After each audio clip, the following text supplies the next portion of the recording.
శ్రీచక్ర శుభ నివాస స్వామి జగమేలు చిద్విలాస. జై శ్రీకృష్ణ. సత్య జ్యోతిష వాస్తు యూట్యూబ్ ఛానల్ ప్రేక్షకులకు వీక్షకులకు శుభాశీస్సులు.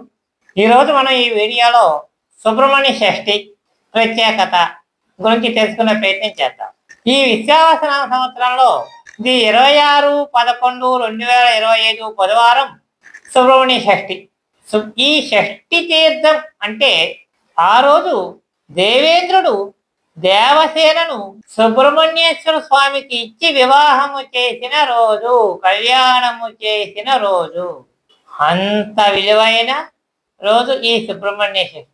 ఎవరికైతే వివాహం కావటం లేదని ఇబ్బందులు ఎదుర్కొంటున్నారో, వివాహం కావటం లేదని మానసికంగా కుంగిపోతున్నారో, అటువంటి వారు ఈ మార్గశిర శుద్ధ షష్ఠి నాడు సుబ్రహ్మణ్యేశ్వర స్వామిని పూజించడం వలన ఖచ్చితంగా అన్ని దోషములు తొలగిపోయి వివాహము అయి తీరగలదు. స్త్రీ పురుష భేదం ఏమీ లేదు.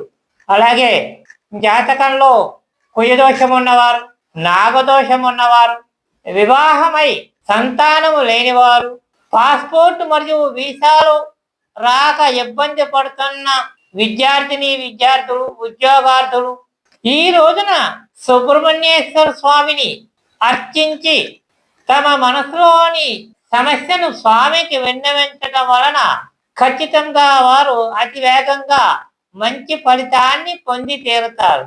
ఓపిక లేని వారు ఇంట్లోనే చేసుకోవచ్చు, ఇబ్బందులు లేని వారు ఆలయ దర్శనం చేయొచ్చు. అదేవిధంగా పగలంతా ఉపవాసం ఉండి రాత్రికి ఆవాలు మొదలైన తాళింపు కిందలు లేని ఏదేని ప్రసాదం అంటే బెల్లం బియ్యంతో చేసే, పెసరపప్పుతో చేసిన, ఆవు పాలతో చేసిన పరమాణం అయితే ఉత్తమం. ఇటువంటిది ఏదేని ప్రసాదాన్ని నుంచుని మాత్రమే తీసుకుని ఆ రాత్రి క్రింద పడుండవాలి. ఈ విధంగా చేసేతో ఖచ్చితంగా వ్రత ఫలితము అతి వేగంగా మీకు లభించి మీరు ఏ సమస్యనైతే ఎదుర్కొంటున్నారో ఆ సమస్య ఖచ్చితంగా శాశ్వతంగా పరిష్కరించబడుతుంది. పాస్పోర్ట్ వీసాలు లేని వారికి వచ్చి తీరుతాయి. ఆర్థిక ఇబ్బందులతో బాధపడుతున్న వారు ఆర్థిక ఇబ్బందుల నుంచి బయటపడతారు. వివాహం కావలసిన స్త్రీ పురుషులకి అతి త్వరలో మంచి వరుడు లేక మంచి వధువుతో వివాహం నిర్ణయమై తీరుతుంది. ఉన్నత విద్యల నిమిత్తం రాసే పరీక్షల్లో మంచి ఫలితాన్ని పొందుతారు.